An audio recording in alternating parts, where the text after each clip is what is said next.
आम्हाला प्रश्न विचारत आहात त्या ॲपवर तुम्हाला फोन करून प्रश्न विचारले, फोन करून. आता म्हणजे त्याला चॅटबॉक्सवर द्यावं, आपण बोललो प्रश्न टाईप व्हायचा, उत्तर यायचं. आता तुम्हाला एक प्रश्न विचारता येणार आहे. याचा डेमो ट्रायल पायलट बेसिसवर आपल्या अहिल्यानगर जिल्ह्यामध्ये झालं आहे आणि लवकरच आता त्याचं नवीन व्हर्जन तिथं लवकरच लॉन्च होईल.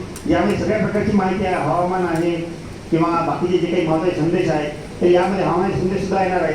पुढे या सर. यावेळी अल्निनोच्या धर्तीवर सर दुबार पेरणीचं संकट आहे आपल्यावर. सगळ्यांसाठी हा फार महत्त्वाचा मुद्दा आहे. दुबार पेरणीचं आपल्यावर संकट आहे. बऱ्याचदा शेतकरी बांधव काय करतात, एखादा पाऊस आला, पाऊस पडला की काय करतात, सोयाबीन पेरून मोकळ होतात. कोणत्या आशेवर पुढच्या 5 ते 7 दिवसामध्ये पुन्हा पाऊस पडेल आणि माझं पीक उगवेल, त्याला आपण म्हणतो पेरणी साधणे, पेरणी साधणे. पण काय होते, पुढच्या 5 ते 7 दिवसात जर पावसाला खंड नाही पडला, म्हणजे पाऊस नाही पडला, पावसाला खंड पडला, त्याचं पीक उगवत नाही, दुबार पेरणीचं संकट येते.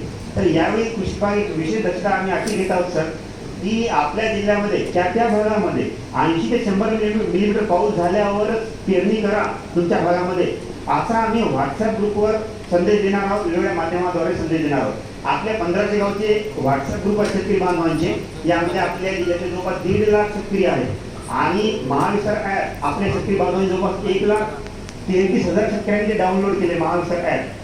तर यावेळी आम्हाला एक विशेष सतर्कता अशी घ्यायची की अल्प पावसावर, अपुऱ्या ओलाव्यावर शेतकरी बांधव पेरणी करणार नाही, याची आम्हाला विशेष दक्षता घ्यायची आहे. दुबार पेरणी टाळायची एक मोठं